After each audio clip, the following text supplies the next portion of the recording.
Halo semuanya, perkenalkan nama saya Vanessa Angelika dari kelas 2 TRPLA. Pada video ini saya akan menjelaskan untuk tugas mata kuliah pemrograman berorientasi objek, yaitu kami diminta untuk membuat studi kasus penerapan setter, getter, metode tanpa parameter, dan metode dengan parameter. Nah, di sini studi kasus yang saya ambil yaitu mengenai saldo rekening bank. Jadi nanti akan meminta pengguna untuk menginput nama pemilik bank, nomor rekening bank, saldo, lalu menampilkan saldonya, lalu ada deposit atau menambah saldo, lalu tarik saldo, dan menampilkan saldo sisa di akhir. Nah, jadi di sini dalam fungsi sebagai fungsi utama, saya mendeklarasikan variabel input dengan objek scanner system.in. Nah, variabel ini digunakan untuk memungkinkan pengguna untuk dapat menginput nilai. Lalu di sini saya membuat objek rekening dari kelas rekening bank. Kelas rekening banknya sudah saya buat di sini. Nah, selanjutnya saya menggunakan print untuk meminta pengguna memasukkan nama pemilik. Nama yang diinput tadi dibaca dalam bentuk dengan tipe next line atau string, lalu disimpan dalam objek dalam properti nama pemilik dari objek rekening. Nah, lalu yang kedua, meminta pengguna memasukkan nomor rekening. Nomor rekening yang diinput oleh pengguna dibaca dengan tipe integer, lalu disimpan dalam properti nomor rekening dari objek rekening. Objek rekening ini mengarahkan pada kelas rekening bank. Lalu di sini menggunakan input.nextLine. Nah, input.nextLine ini digunakan untuk menghapus riwayat tipe data yang dibaca sebelumnya, yaitu bertipe integer, agar inputan selanjutnya yang berbeda tipe, misalnya bertipe string, itu masih bisa dibaca, karena kadang-kadang jika tidak mendeklarasikan input next line ini, inputan selanjutnya itu sering tidak terbaca atau terlewatkan. Selanjutnya di sini masih menggunakan print untuk meminta pengguna memasukkan nilai saldo.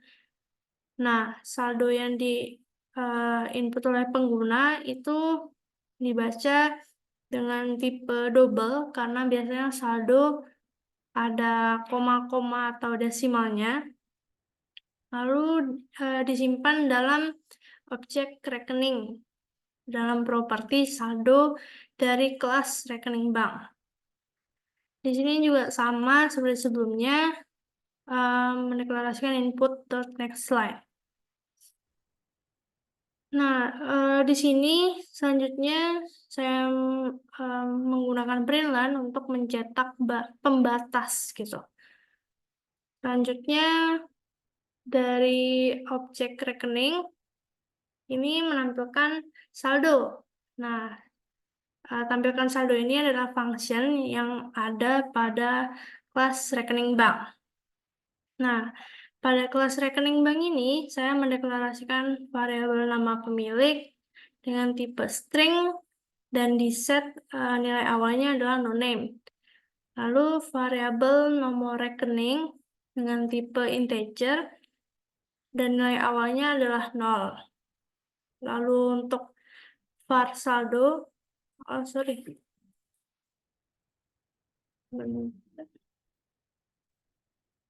Nah, di var saldo ini sama kayak var saldo baru, tipenya double, dan nilai awalnya sama-sama 0,0 atau 0,0. Nah, di sini itu saya membuat setter-getter. Setter dan getter adalah bagian yang mengatur bagaimana nilai properti diubah. Diubah itu set, sedangkan jika diambil itu get. Nah, setter bagian ini memungkinkan kita untuk memberikan nilai baru ke properti saldo. Misalnya, di bagian saldo ini, tadi itu misalnya diinput oleh pengguna 1 juta. Nah, jadi pada bagian set value ini nanti akan menyimpan nilai 1 juta tadi ke bagian value. Nah, lalu nilai itu disimpan dalam field. Fieldnya ini seperti variabel saldonya. Lalu untuk getter ini itu memungkinkan kita untuk mengambil nilai dari saldo yang baru saja diinput tadi, yaitu 1 juta. Jadi setiap kita memanggil atau menggunakan saldo, itu nanti yang dipanggil adalah yang getter. Begitu. Selanjutnya, di sini saya membuat function tampilkan saldo. Function tampilkan saldo ini termasuk dalam metode tanpa parameter. Jadi tanpa menggunakan parameter. Di sini function ini hanya digunakan untuk mencetak nama pemilik, nomor rekening, dan saldo. Lalu di sini saya membuat juga function deposit dengan parameter saldo baru. Nah, saldo baru ini bertipe double. Lalu di sini saya buat dalam function tersebut ada kondisi untuk melakukan pengecekan jika saldo baru atau nilai saldo baru yang ingin ditambahkan itu nilainya lebih besar dari 0, maka saldo awal akan ditambahkan dengan saldo baru yang diinput. Jadi nanti ada 2 kali input. Pertama input saldo untuk pertama kali, dan yang kedua saldo baru, yaitu seakan-akan kita menabung atau deposit, menambahkan uang gitu. Lalu jika sudah ditambahkan, nanti akan mencetak pesan berhasil menambahkan saldo baru, jumlah saldonya ke saldo. Lalu akan menampilkan juga untuk jumlah saldo sekarang. Lalu else, jika saldo barunya kurang dari 0, maka nanti akan menampilkan pesan jumlah yang dimasukkan harus lebih dari 0. Selanjutnya di sini masih ada function tarik dengan parameter juga. Parameternya itu ini saya buat uang dengan tipe double. Nah, di sini terdapat kondisi ketika uang kurang dari 0, jika uang yang nilai atau parameternya diinput oleh pengguna, nanti di bagian sini akan saya jelaskan. Nah, kalau kurang dari 0, itu nanti akan muncul pesan jumlah yang ditarik harus lebih dari 0. Lalu ada kondisi lainnya lagi, jika uang lebih dari saldo, maka akan menampilkan pesan saldo tidak mencukupi. Saldo saat ini adalah berupa saldo. Jadi akan menampilkan saldo sekarang tuh berapa. Lalu ada else lagi, kondisi lainnya. Kondisi lain ini berarti memungkinkan untuk melakukan penarikan uang. Jadi saldo akan dikurangi dengan jumlah atau nilai uang yang ingin ditarik. Lalu kemudian akan menampilkan pesan berhasil menarik uang dan akan menampilkan saldo sekarang. Nah, di sini kita balik lagi ke main. Nah, di sini dengan objek rekening akan menampilkan saldo. Nah, menampilkan saldo itu yang function yang ini. Menampilkan dulu nama pemiliknya siapa, nomor rekeningnya berapa, dan jumlah saldonya berapa. Selanjutnya, di sini, nah ini adalah masukkan jumlah saldo baru. Saldo baru atau jumlah uang yang ingin kita tambahkan atau kita depositkan ke rekening kita. Nah, di sini nanti akan dibaca dan disimpan dalam properti saldo baru. Yang dibaca juga itu bertipe next double atau bisa desimal. Kemudian di sini saya memanggil dari objek rekening properti deposit. Jadi properti deposit atau function deposit di sini yang tadi ini dengan parameter dari objek rekening dan yang ditampilkan adalah saldo baru. Selanjutnya di sini untuk objek rekening tapi untuk function atau properti tarik yang ini untuk penarikan uang. Lalu di sini untuk nilainya langsung saya input di dalam sini. Jadi tidak uh, bukan dari pengguna yang menginput, tapi dari programnya langsung saya buat sekitar 200.000 untuk jumlah yang ingin saya tarik.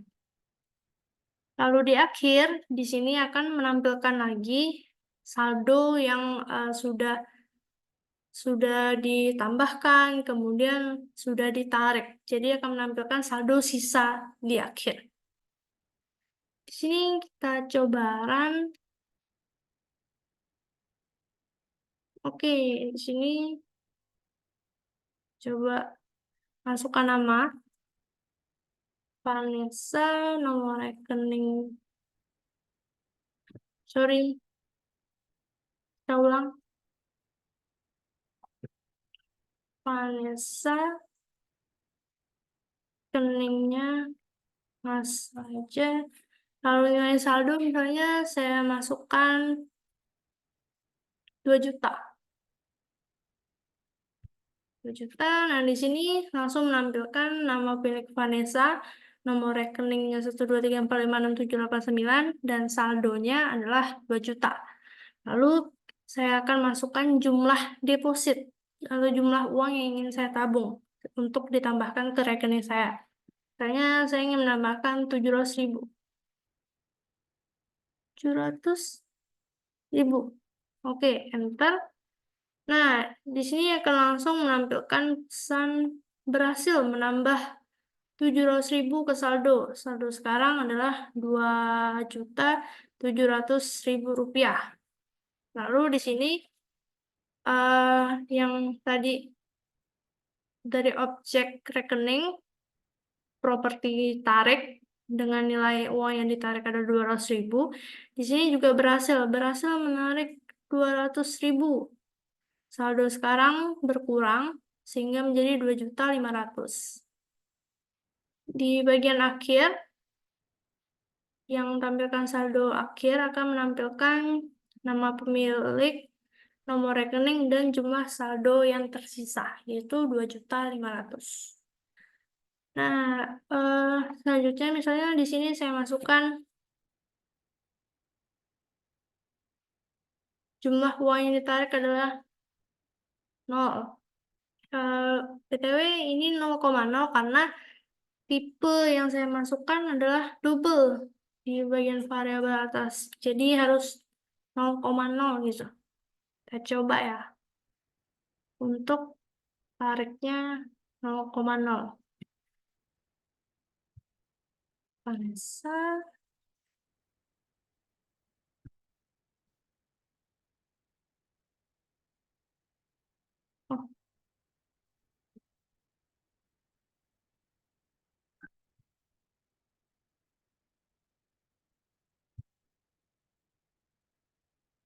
Masukkan nilai saldo misalnya 2.500.000. Oke, enter. Di sini muncul saldonya 2.500.000. Misalnya saya tambahkan 500.000. 500.000, enter. Nah, karena di bagian tarik tadi, saya masukkan jumlah uangnya adalah 0,0, dia muncul pesan seperti ini. Jumlah yang ditarik harus lebih dari 0. Nah, lalu untuk bagian akhir, saldo yang tersisa adalah 3 juta. Karena sebelumnya 2.500.000 ditambah deposit 500.000, jadi totalnya 3 juta. Itu saja yang dapat saya sampaikan untuk studi kasus rekening bank. Apabila ada salah kata, saya mohon maaf. Saya ucapkan terima kasih. Selamat malam.